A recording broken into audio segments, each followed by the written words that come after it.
Wongeye kwirirwa neza nshuti bavandimwe dukunda. Muri uyu mugoroba nongeye kubasuhuza rwose aho muherereye hose, mu Rwanda, i Burundi, muri Amerika. Hari inshuti zanjye ziri muri Portugal. Mama Mugisha rwose muri Portugal ndagusuhuje cyane cyane cyane cyane cyane. Wangaragarije yuko rwose unkurikira kenshi, comments zawe ndazibona. N'abandi abari muri Philippines narababonye benshi bankurikira cyane cyane ku mashorts. Narababonye rwose. Abari mu Rwanda bakuriye sari kabisa, bakuriye sari rwose ndabibona. Abasore n'inkumi hagati y'imyaka 18 na 24 ndababona. Abagabo bakuze n'abadamu ndababona kugeza ku myaka 40 n'ingahe ndababona. Abasaza namwe bakurisha po rwose ndababona. Ibyiciro byose uko mugenda mureba video zanjye dushyira kuri iyi channel yacu kandi yanyu, tugenda tubibona. Ndabasuhuje rero, mugira amahoro aho muri hose, mu mirimo muherereyemo yose. Umwami Imana nabane namwe, Umwami Imana nabane namwe, abahire mu byo mukora. Turagarutse rero, ariko mbere yuko dutangira ndongera kwibutsa abatari bakora subscribe, nyabune nimukore subscribe, nimushyigikire rwose nanjye ngire morale, ndusheho kugira morale yo gutera yo gukomeza gukora ibindi biganiro, kuko ni ibiganiro mba nacukumbuye rwose mu bushobozi bwanjye. Ushobora kuba ari bukeya, ariko mba nagerageje gucukumbura nkinjirayo kugira ngo mbabonere amakuru rwose y'ukuri. Niba ugira ngo ndakubeshya, ujye ukora nawe ubushakashatsi, uzajya usanga ibyo navuze mu biganiro bitandukanye ari by'ukuri. Ndabakiriye rero uyu munsi. Maze igihe numva abantu benshi bavuga kuri ADPR, ubuyobozi bwayo. Hakaza abantu benshi bakavuga ibyo bashaka, bahanuzi. Kuva ndi umwana namwe numva bavuga kuri ADPR, kuko ADPR niyo navukiyemo, nasanze iwacu bayirimo, data na mama baririmba. Yakiza kugera data aragwa, ariko akajya agaruka, mama arakomeza, mama umbyara arakomeza kugeza n'ubu ari umukecuru aracyaririmba. Nanjye nakuriye muri Ecole de Dimanche, nabaye umwe mu bayobozi b'abana, mba umuyobozi w'urubyiruko. Abo twasenganaga ku mudugudu wa Rugaragara barabizi, iwacu ni ku Nkanka. Ubwo mubabare ko mpavuze, ntabwo nashakaga kuhavuga, ariko twasengeraga ku mudugudu witwaga Rugaragara.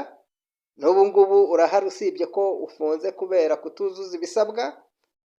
Ariko kuva ndi umwana, icyo nashatse kubabwira, nakomeje kugenda numva amakuru menshi aranyuze mu buhanuzi, aranyuze mu bindi bikorwa bigiye bitandukanye bivuga kuri ADPR.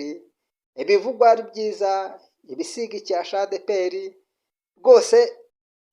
Nk'umwana w'itorero nanjye ndaje ngire agakeregeshwa shyiraho ku itorero ryanjye. Uyu mugoroba rero ni iki nzanye? Umva icyo nzanye. Niba warebye ku ifoto itangira iki kiganiro, ngira ngo wabonyeho umugabo. Uwo mugabo nta wundi, yitwa Pamphile. Niwe nyiri channel yitwa Beura, ndayamamaje. Ubwo mugende muyirebe, muyisure, murebe ibiganiro bye nubwo atampembye. Hakabaho ifoto y'umushumba wa ADPR Ndayizezayi, hakabaho n'ifoto yanjye njyewe uri kuvuga, François Tuyizere. Icyo ngiye kuvuga ni iki? Mwabonye muri iyo foto nanditseho ijambo ubuyobe. Ndashaka kuvuga ubuyobe buri mu bantu muri ADPR. ubuyobe kuki? Ubuyobe ku mushinga uhari wa ADEPR wo gusengera abagore ngo baba bashumba. Ngaho aho ruzingiye nanjye ngiye kuvugaho nk'umukirisitu wa ADEPR wahavukiye, nta rindi dini nzi, sinigeze njya mu gaturika, sinagiye mu badive, sinagiye rwose mvuge yuko ndi n'intagondwa ku idini ryanjye, kuko ndarishyigikira, ni iryanjye, niryo navukiyemo, niryo nabatirijwemo. Nabatijwe muri 1998, batirizwa muri paruwasi ya Rwahi, icyo gihe yari paruwasi yacu, baza kutwimura baduha paruwasi ya Nkanga. Niho nakirijwe, ndi umunyeshuri niga muri NPTT Simbuga mu mwaka wa 2, icyo gihe ndabyibuka. Rero mu mwaka wa mbere, mumbabarire, turi twenda kujya mu wa 2 kuko twatangiye bitinze. Niba nibeshye ababyibuka ubwo mumbabarire, ubwo nibeshye. Hanyuma ikintu kijyanye no gusengera abagore k'ubushumba, njyewe kuva mvuka kugera uyu munsi, namwe mbona abagore bakora imirimo y'ubuyobozi muri ADEPR yacu, cyane cyane bakaba abayobozi b'amakorali, bakaba abayobozi b'ibyiciro bitandukanye, bakaba ndetse abadiyakoni. Ibyo nagiye mbibona. Nabonye abarimu, umugore akaza agahagararira umudugudu akawuyobora kandi akawugeza ku iterambere. None rero icyo nshaka kuvuga kuri uko gusengera abagore, ni amagambo umukozi w'Imana, reka bari ko mbivuga, cyangwa se umukozi wikorera ku giti cye witwa Pamphile. Ntabwo nshaka kumutuka nk'uko yatukanye agatuka umuyobozi ngo ni igipupe, ngo arakoreshwa, si wowe wikoresha. Harimo agasuzuguro, ariko kandi Imana imubabarire, nawe ntazi icyo yavuze. Icyo nshaka kuvugaho ni ubuyobe yifitemo, kandi akagira ubuyobe yitwaje Bibiliya, akagira ubuyobe yitwaje teoloji atize, hari niba yaranayize yize Macuri, kuko teoloji ntibuza abadamu kuba abapasitori. Nta na hamwe, nanjye ndi kwiga masters muri teolojiya, practical theology, ndi muri master class muri University of Axe Bible College muri Australia. Nushaka kumbona ugende wandike Tuyizere François kuri Google, barahita baguhereza amazina yanjye, naho nkomoka i Kigali, na kaminuza nigamo ya Axe Bible College. Ni college itanga ministry training ku bashaka kuba pastori. Rero muri teoloji nize kuva ntangira kugeza uyu munsi, ndimo nzasoza mu kwezi kwa 10. Nta hantu nigeze mbona teoloji ibuza abagore kuba abapasitori kandi bakora iyindi mirimo mu itorero. Uyu mugabo rero yagiye mu cyo bita ubuyobe, sibyo ko mu biganiro bye nagiye numva afitemo ubuyobe bwinshi cyane, akwiriye kwigishwa agakosorwa, itorero rikamufasha rwose agakosorwa cyane, kuko ni umunyamakuru. Njye ndi umwinfluencer, nikoreye ibiganiro bisanzwe bya gospel, ntabwo ndi umunyamakuru, n'iby'ubunyamakuru ntabyo nzi rwose pe, mumbabarire. Ariko nk'umuyoboke wa ADEPR, nk'umuntu urwanirira itorero ndimo ishyaka, nise ibyo Pamphile yavuze ku muyobozi wa ADEPR ko ari ubuyobe ndetse harimo n'agasuzuguro. Mu by'ukuri mu biganiro natambukije, twabonye amateka y'itorero rya mbere. Sinshaka kubisubiramo cyane, ariko mu bo Yesu yatoranyije mu ntumwa 70 harimo abagore abo yatumye kujya kubwiriza ubutumwa i Yudaya n'i Galilaya ndetse no mu mahanga yose harimo abagore. Muri aba bagore harimo umugore yari yarakijije abadayimoni 7 witwaga Mariya Magadalena. Benshi bakunze kuvuga yuko yabaye umugore we, n'ibitabo bimwe na bimwe nk'ivanjiri ya Filipo, ivanjiri ya Tomasi ndetse n'ivanjiri ya Mariya Magadalena ubwe idini rya Katolika ryanze. Ayo mavanjiri avuga yuko ashobora kuba yarabaye umugore wa Yesu cyangwa se Yesu, ariko si byo nshaka kuvuga. Ahubwo ndashaka kuvuga ko uwo mugore akimara gukira abadayimoni ari bo mu bo Yesu yatumye, ndetse mu babanje kumva ye ubwo bamenyeshwaga amakuru yuko yazutse ari mu bambere, no kumushyingura yari ari mu bambere bagiye gushyingura Yesu, no kuzuka kwe ari mu bambere bagiye kureba ko koko yazutse. Ari no mu bambere Yesu yabonekeye akimara kuzuka. Bivuze ngo yari afite inshingano yari yarahawe na Yesu. Uwo ni umugore wa mbere tubona mu isezerano rishya, mu bitabo by'isezerano rishya, kuko isezerano rishya rishingiye ku rupfu no kuzuka bya Kristo nk'ikimenyetso cyangwa se igihamya cyaryo. Rero ibitabo by'isezerano rishya, by'isezerano byanditswemo isezerano rishya rihamya Kristo kandi bikigisha abamukurikira, abayoboke biwe, imyitwarire n'uko bagombaga kugenda bayobora itorero kugeza aho rigeze uyu munsi. Ntizimbye mu magambo cyane, uyu mugabo Pamfile yasebeje itorero ryacu.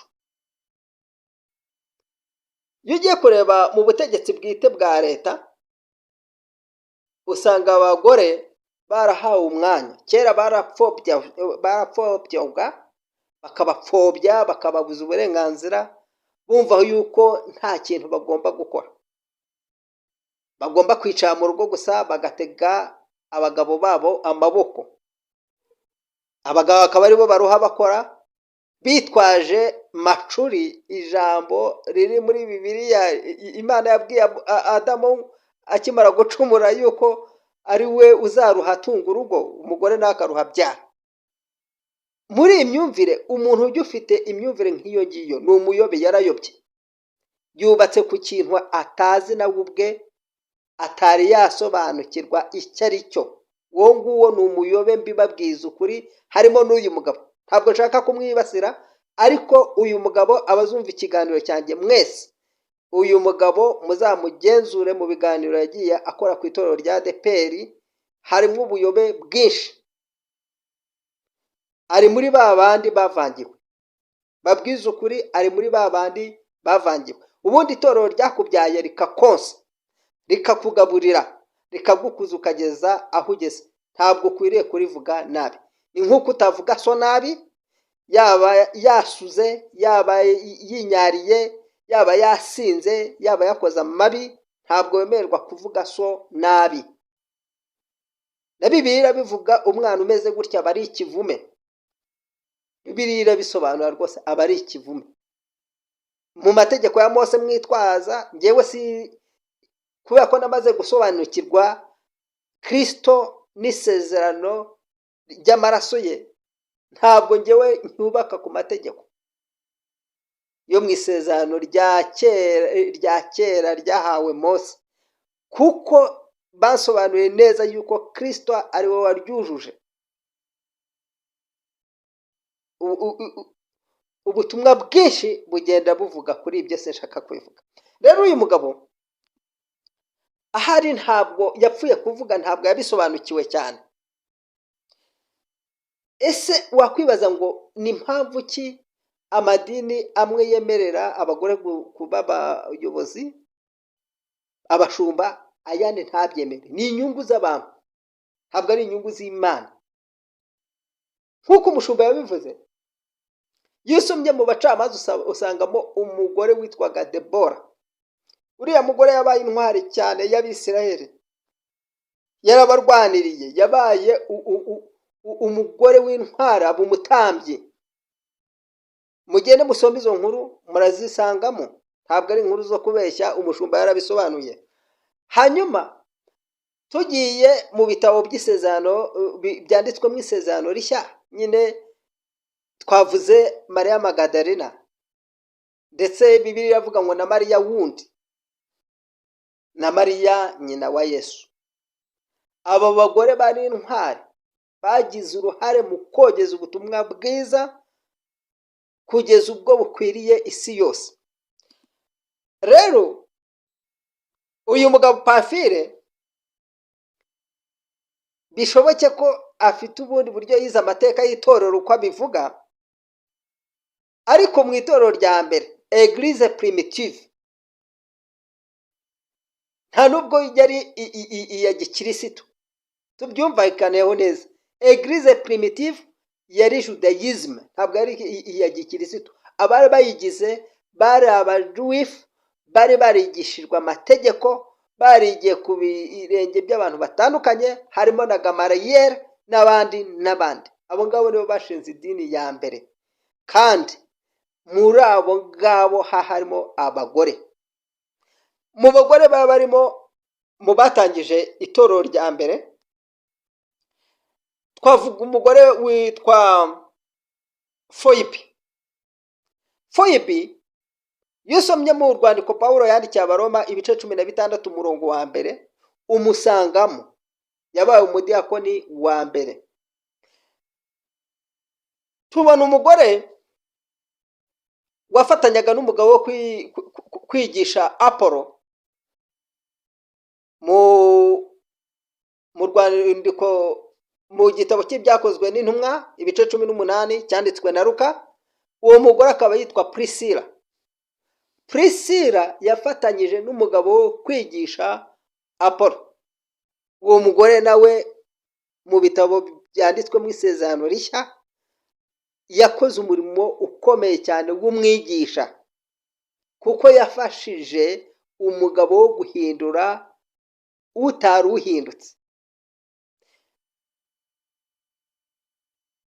Rero wasubira mu isezerano, mu bitabo byanditswe mu isezerano rya kera, harimo umugore witwaga Miriyamu.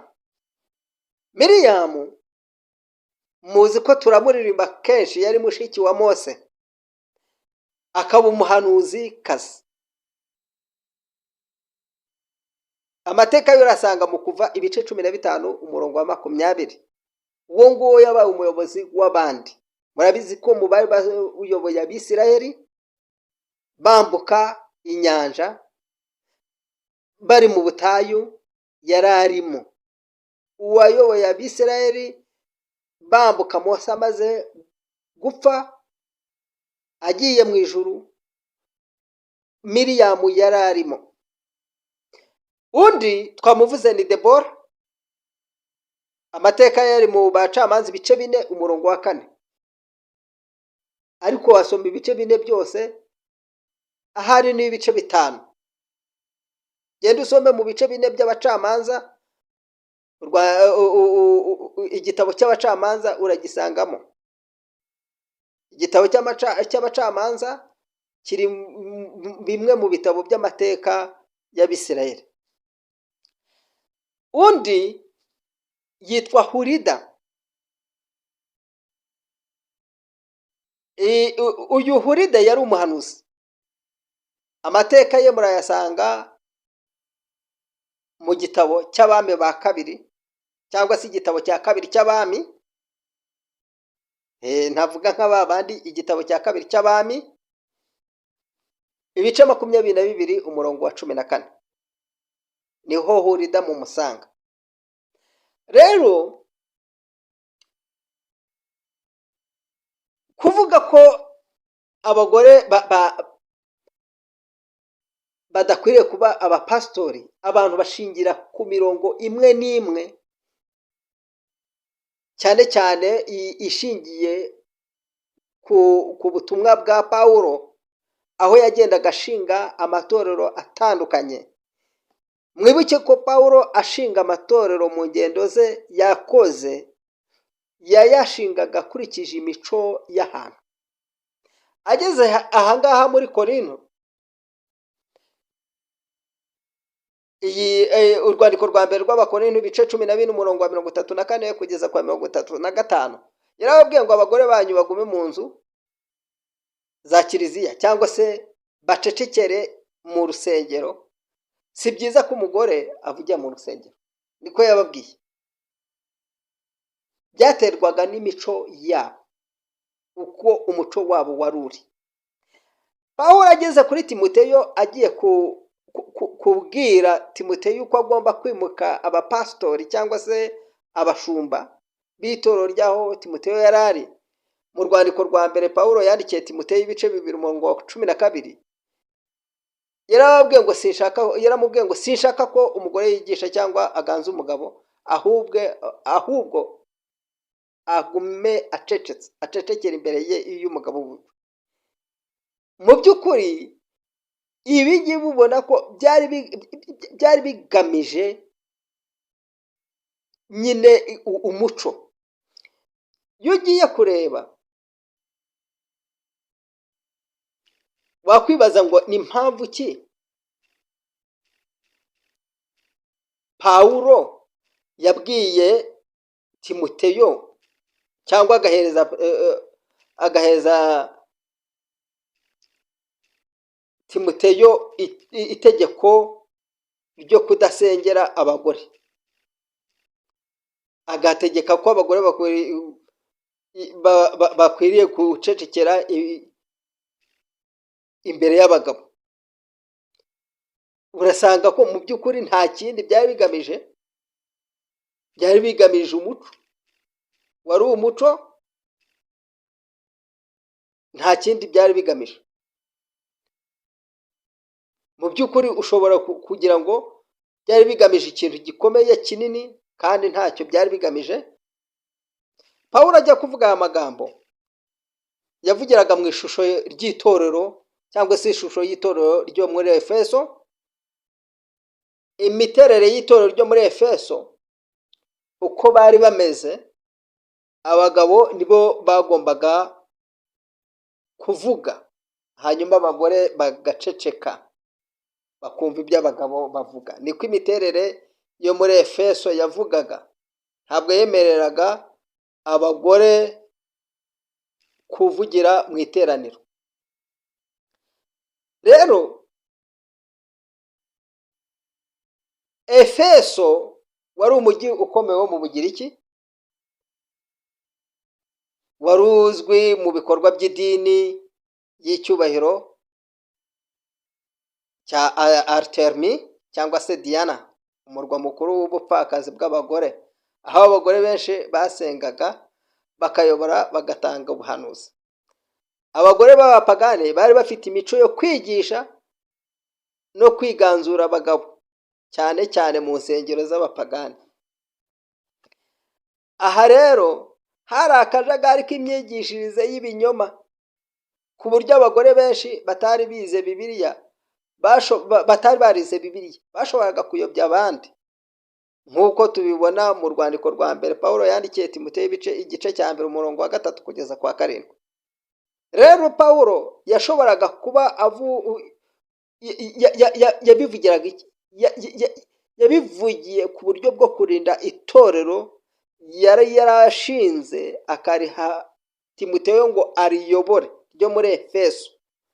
Hanyuma akavuga ati, nkurikije ubuyobe buhari buri mu bagore b'abapagani mu madini atandukanye ya hano, wowe Timoteyo uramenye, ntuzahereze abagore ijambo, kuko urabona ko bafite ingeso y'ubushegabo yo gushaka kwigaranzura abagabo, bakaba bashaka mbese ubuyobozi. Ibi ubikoze wowe Timoteyo ukomeje kubikora, bishobora kuzatera ubuyobe bukabije, ubwo buyobe ugasanga bwangije itorero ntitugere ku musaruro twashakaga. Nicyo Pawulo yakoreye ibyo bintu. Niba ushaka kubireba ugende usobanukirwe neza urwandiko rwa mbere Pawulo yandikiye Timoteyo, nyine nk'uko tubivuze, uhere ku gice cya mbere uragenda usanga amateka y'aho hantu, ndetse ujye no ku rwandiko Pawulo yandikiye Abefeso, urasanga imico yaho, uko itorero rya Efeso ryari rimeze, ibibazo byari birimo, kugira ngo ubashe gusobanukirwa impamvu Pawulo yabujije abagore kuvugira mu nsengero, ahubwo agategeka ko baceceka. Ngira ngo icyo kirumvikanye rwose, ntabwo ari ikintu twakongera gusubiraho cyane. Rero muri iki gihe cyacu, mbese wakwibaza ngo ntabwo abagore bemerewe kuvugira mu rusengero? Niba dusanzwe tubafite, bakaba basanzwe bakora indi mirimo, harimo ubudiyakoni, harimo ububwirizabutumwa, abagore bakaba abahanuzi, niba koko bakora iyo mirimo, ese gushumba abandi, ubuyobozi, ubundi ubushumba ni iki? Ni ubuyobozi busanzwe. Dufite ba meya b'abagore kandi bayoboye neza, dufite abadepite b'abagore bayoboye neza, dufite abaminisitiri b'abagore bayoboye neza, dufite, ndetse dushobora no gutora na perezida w'umugore, birashoboka. Ibyo ni ibintu bishoboka. Hari ibihugu ku isi bihari biyobowe n'abagore kandi biyobowe neza. Rero sinibaza ADPR ni igiki? ADPR ni idini, ni congregation nk'uko abandi, ni denomination. Ni ukuvuga ngo nayo iri mu gice cy'iyomoye ku itorero rya mbere. Wowe urazana ubuyobe. ADPR si ryo torero rya mbere. Eglise primitive urayizi, niba koko warize Bibiliya, wowe Pamphile urayisobanukiwe, ndetse Eglise universelle urayisobanukiwe. Uko itorero ryigabanyijemo rikabyara amadini ya East na West urabisobanukiwe, ari byo Orthodox na Romani. Uko andi madini yiyomoye ku Baroma nabyo urabisobanukiwe, niba koko warize Bibiliya ukiga n'amateka y'itorero. Sinibaza impamvu ujya gufata denomination ukayihuza n'umubiri wa Kristo, ari ryo torero cyangwa se umugeni wa Kristo, riri ahihishe mu mutima, hanyuma ukajya kubihuza, ukazana ADPR ukumva ko yaciye nk'amabere kuba yasengera abagore. Ntabwo icyo kintu ari cyo uzihana imbere y'itorero usaba imbabazi ko warisebeje rwose pe. Uzihana imbere y'itorero usaba imbabazi ko warishebeje. Ntabwo umuntu w'umuyobozi w'umunyamakuru nkawe ujijibutse yakaba yavuga ibyo bintu yitwaje ko ngo yabaza amateka y'itorero. Ntayo rwose. Ahangaha ndagupinze, n'undi wese wakumva azagupinga, kubera ko niba dufite abagore mu nshingano zitandukanye, ntabwo abagore aribo bahejwe kuba baba abayobozi b'itorero, guhera ku itorero ry'ibanze kugeza ku rwego rw'igihugu. Ndetse bashobora no kuyobora neza kurenza abagabo, kuko murabizi ko abagore ntabwo bagira amatiku menshi nk'ay'abagabo. Murabizi, ni ibintu muzi. Rero sinzi icyo watinye mu gusengera abagore, ukagenda ukajya kubihuza na Antikristo. Antikristo nawe ushobora kuba uri Antikristo, kuko Antikristo ni umuntu, si ikintu, ni umuntu, kandi niwe uvuga ibitandukanye n'ubutumwa bwiza. Ibyazanye Kristo ni ugucungurwa. Ese Pamphile wakwibaza ngo mu bacunguwe abagore ntibarimo? Kubera iki niba baracunguwe bataba abayobozi? Kuki wumva ko abagore bataba abapasitori ngo bigisha abandi inzira igana ku musaraba wa Kristo, nabo barokorwe, batsindishirizwe, bakizwe, bahabwe ubugingo buhoraho? wowe uri muri babandi bakivuga yuko ubugingo buhoraho tubutegereje buriya, ukavuga ngo umuntu nakora ibi ngo ntabwo azajya mu ijuru, kandi uzi ko Kristo yaducunguye, ukibaza ngo ese ngo azagaruka yongera aducungure, kandi azongera apfe yongera aducungure, amena amaraso aducungure, hazaboneka y'irindi sezerano risumbira ingiri turimo. Rwose bavandimwe, nawe munyamakuru unyihanganire, umbabarire nakwibasiye, ariko ngiye François si ndi mubi, nuko nagize ifuhe itorero ndimo ADPR ndifata nk'ishyirahamwe mbere umunyamuryango. Bundi ntabwo ari itorero, kuko itorero urarizi, definition y'itorero urayizi, ntabwo ari denomination. ADPR ni denomination ifite uko iyobowe, ifite imyizerere shingiro yayo, kandi imyizerere shingiro ni abantu bayishyiraho, si Imana yishyizeho, ni abantu bayishyizeho. Abashinze ADPR bafite ibyo bavuze bagomba kugenderaho bwa mbere. Muri ibyo ngibyo hari ibyari bijyanye n'igihe cyarangiye, bigomba kuvugururwa bigahuzwa n'igihe turimo. Ubu se ko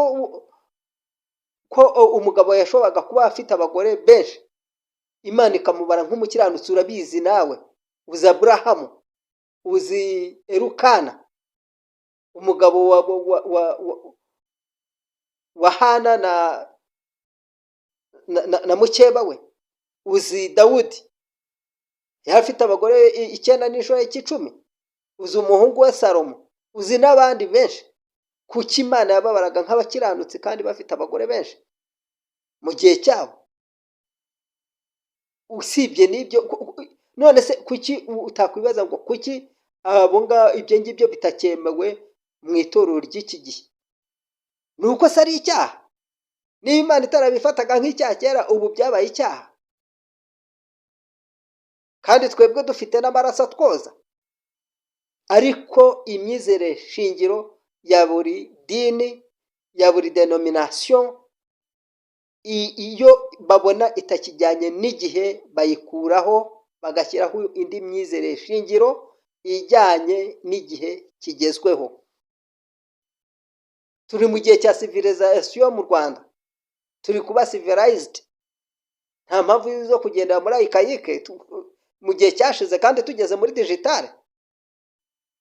Twatangiye kuri internet ya 1G, ubu tugeze kuri 5 na 6, ahari na 7 zizaza. Ubwo se urumva tukiri kuri bya bindi turimo? Abantu twize tugaragaze ko twize, tugira imyumvire y'abantu bize, twe kugira imyumvire ubwo se wawutandukaniye n'umuturage, umukecuru wo mu cyaro iwacu ku Nkanka no mu Mana no mu Kinyaga na hehe nabo ntashatse kuvuga, bavuga izindi ndimi bo hakurya y'amazi batasobanukiye Bibiliya. Waba utandukaniye n'umuntu utarasomye? Ese abyumvise nk'ibintu bavuze akazana, ubwo yashora intambara zingana iki z'abantu batanasobanukiwe? Rero twiyubahe nk'abakozi b'Imana. Niba koko tuvuga ko turi abakozi b'Imana, ariko ntabwo turi abakozi, ubundi turi abana. Umukozi ntabwo amenya byose cyangwa ibyo shebuja atekereza, ariko umwana arabimenya kuko aganira na se. Ibyo nabyo by'abakozi bigomba kuzavaho, nta mukozi w'Imana uhari, ni abakozi b'itorero, ni abakozi ba denomination, ni abakozi b'iri shami ryitwa ADPR, ishami ry'itorero twishingiye. Abo ni abakozi baryo, ni abafasha, badufasha twebwe muri uru rugendo kugira ngo tukomeze kugaragarira isi neza. Rwose twisubireho. Rero mu Rwanda hari amatorero menshi yemera abagore kuba abapasitori, ariko hari n'ayandi atabyemera. Duhereye kuri Kiliziya Gatolika, muzi ko mu minsi yagiye yashize. Ahari n'uyu munsi abakatolika ntibari bemera ko abagore baba abasaseridoti, ariko ngira ngo ahari Papa Francis atari yapfa, uwo mushinga wari uhari yuko bagomba kureka abagore nabo bakaba abahagararira kiliziya, kandi ibyo byaratangiye i Vatikani. nk'uko ngenda misoma, harimo abagore bayoboye inzego zitandukanye za kiliziya, bivuze yuko abagore nabo bashobora kujya mu myanya itandukanye y'ubuyobozi bwa kiliziya. Ntabwo rero abagore bahejwe. Niba badahejwe muri kiliziya, wabaheza gute muri ADEPR? Rero abangirikani nabo bo barabemera, bemera ko abagore basengerwa ku bupasitori. Abametodiste nabo barabyemera, abaluteriyani ndetse n'andi matorero y'umwuka mashyashya arya mwita ay'inzaduka nayo yemera abagore ko baba abapasitori. Amatorero ya Gipantekote rero n'amatorero yigenga, abenshi nari maze kuvuga ko babemera. Hanyuma amatorero akomeye ku byanditswe nk'ay'ababatisita n'abapresbyteriyani, nabo bacyagendera ku muco gakondo, bagendeye ku bucurike, uko bumva ijambo ry'Imana mu bucurike, bakabuza abagore kuba bayafata inshingano mu itorero. Bibiliya bivugaho iki rero?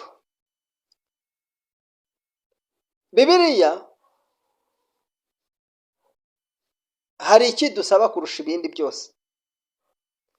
Bibiliya itegeka ko umuntu wese ufite impano yiwe Imana yamuhaye aheshwa no kwizera iturutse ku mwuka wera, uwo nguwo wese agomba kuyikoresha kandi akayikoresha mu bwenge Imana imuha.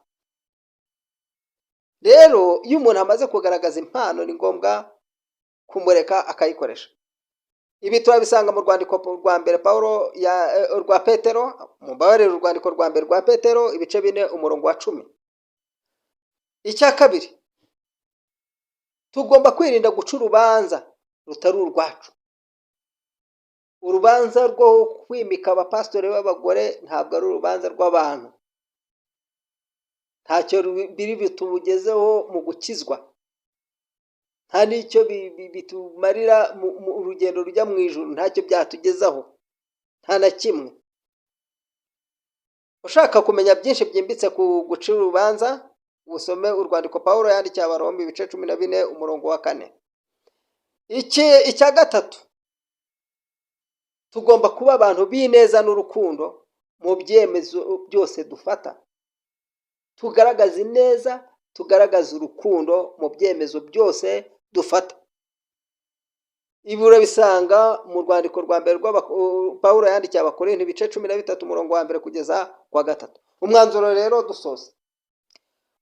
dusoza, ndagira ngo mbwire n'abandi bafite iyo myumvire y'uko gusengera abagore ari ubupagani cyangwa se ari ubuyobe, nk'uko natangiye mbivuga. Abo nibo bayobye, kuko basoma Bibiliya nabi bayicuritse. Nta murongo wa Bibiliya n'umwe ugaragaza ko abagore batemerewe kuba abayobozi b'itorero. Aho byanditse twabisobanuye, byaterwaga n'ibibazo runaka byabaga bihari, nko mu itorero rya Efeso. Timoteyo yari abereye umuyobozi, hari ibibazo by'uko abagore bishyiraga hejuru y'abagabo, bagashaka kubakandagira, bakigira ba nyirandabizi, kandi hari ikibazo cy'ubuyobe. Pawulo rero yangaga ko haboneka ubuyobe mu itorero, ugasanga iri torero ricitsemo ibice cyangwa rirasenyutse, intego zari zatumye rishinga zikaburizwamo. Rero nicyo yari yabikoreye, nta kindi. Rero icyo y'ingenzi tugomba kumenya ni uko impano Imana yahaye umuntu, yaba umugabo cyangwa umugore, agomba kuyikoresha. Ikindi, hari aho ugomba kumva uwo mwuka wera, ukareka umwuka wera akiyoborera itorero. Ndavuga mu mutima, kuko ibikorwa bindi tubona ni iby'umubiri, n'amadini n'ay'umubiri, ntabwo ari mu mwuka. Amadini ni ibikorwa by'umubiri. Navuze ko ari denomination ntayiba mu ijuru. Niba mbeshya muzanyomoze muri comments muzitere. Denomination ntabwo iba mu ijuru. Denomination ntaho igaragara mu ijuru. Mu ijuru turi itorero rimwe rya Kristo ryavuye mu maraso ye. Turabo yacunguje amaraso ye, turi umuntu umwe. Ariko uwo muntu umwe kubera imico itandukanye yigabanyijemo denominations nyinshi. Ariko izo denominations aho zihuriye nta handi, ni ku mubiri wa Kristo, urupfu no kuzuka bya Kristo. Urumva rero ko nubwo twigabanyijemo ibice byinshi, ariko turangira turi umuntu umwe. Rero icya mbere, kumvira umwuka wera ibyo ategeka. Banyakubahwa, b'anshuti bavandimwe, aho muherereye hose, namwe banyamakuru, ahari muba mushaka views, bajye bazibaha, nanjye views muzimpe, mukurikirane iki kiganiro mucyumve, aho muherereye hose mucyumve, ariko huzemo ukuri kwinshi. Ibyo babwiye ni ibyo nize, ariko kandi nkabikorera n'ubushakashatsi, kuko nawe ushobora kubijyamo ntubishobore, ariko biturutse ku kiganiro numvise cy'umugabo witwa Pamphile yashyize kuri YouTube yiwe, Bewura washyingiwe, hanyuma agatuka umuyobozi w'itorero. Rwose nsoze nsaba Pamphile koko niba ajya mu ijuru, yegera umuyobozi w'itorero ryacu ADEPR, amusaba imbabazi, kandi ntazongere. Binabaye byiza rwose, nge namwifuriza kuba yahindura topic y'ibyo avugaho, kuko kuvuga ku mubyeyi wawe biragusema. Nta muntu uvuma se. Nta muntu uvuma se. Umubyeyi avuma umwana, ariko nta mwana uvuma umubyeyi ubaho. Ntawe ubaho rwose. Rero gutuka umubyeyi ngo ameze nk'agapupe gakoreshwa, ntabwo ari byo bwana munyamakuru, ntabwo ari byo. Yewe simvugira umuyobozi w'itorero ADEPR, ntabwo nazanywe no kumuvugira. Yewe ndavuga nk'umu content creator, nkuko nawe uri umu content creator. Rero reka ndekeraho, ariko niba nkuvuze nabi umbabarire, ntacyo dupfa, sinkuzi usibye kukubona, nkanamenya yuko usengera mu Gatenga gusa, nta kindi. Ahandi ntiturahura, sinkuzi. Icyakoze nushaka ko duhura, uzanshake umpamagare. Nimero yanjye iba kuri channel yanjye yitwa Francois Official. Ndabashimiye rero nshuti bavandimwe, mwagize neza gukurikira ibiganiro byanjye. Nakagaruka rero, nkomeza kubasaba nti nyabune abatari bakora subscribe, nimumfashe mukore subscribe. Hanyuma nufungura ikiganiro, ihangane ucyumve cyose. Ushobora kumva harimo wenda ibyo utumva neza, ariko ushobora kukirangiza wishimye, kikunejeje, kubera haba harimo amakuru yacukumbuwe, yakorewe ubushakashatsi, amateka y'itorero, amateka y'indirimbo zimwe na zimwe maze gushyiraho indirimbo. Nkunda kumva amakuru y'umurwa, indirimbo yahimbwe n'umunyamerikakazi, narabivuze. maze gushyiraho indirimbo ya 385 mugenzi uragana mu ijuru n'ibindi biganiro. Kandi ikindi twavuze ko channel ntabwo ari iyo gushyiraho gospel gusa, ahubwo tugomba n'ibifitiye abantu benshi umumaro. Ngira ngo mwabonye ko nashyizeho n'ikiganiro cy'ikimina cy'ahantu hitwa mu kagari Kangara, umudugudu munini muri Bumbogo, aho bakunze kwita mu Masizi, bari gusoza imyaka 10 y'ubukure bamaze babitsa banagurizanya amafaranga nk'ikimina. Ntabwo ibyo bintu nawe kubura kubishyiraho, kuko ni ikimina gifite abantu benshi cyagiriye umumaro, kandi nawe ushobora kucyumva ikiganiro uko bagiye bavuga, uko batangiye amateka yabo, waba uri mu kimina bikagufasha kubaka icyo kimina urimo. Inama zabo rero wazikoresha, urumva ko ni ibintu byiza.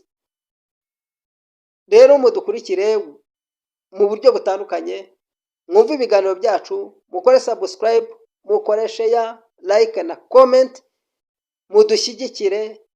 Ariko kandi ushobora no kuba wavuga uti Francois Official mugure ka teripiye ka telefone, teripiye cyangwa trepiye, amaguru ya telefone cyangwa se itara rizajya bimufasha kumurika, akakora ibiganiro agaragara, video igaragara, cyangwa indi nkunga yose Imana yagushoboza.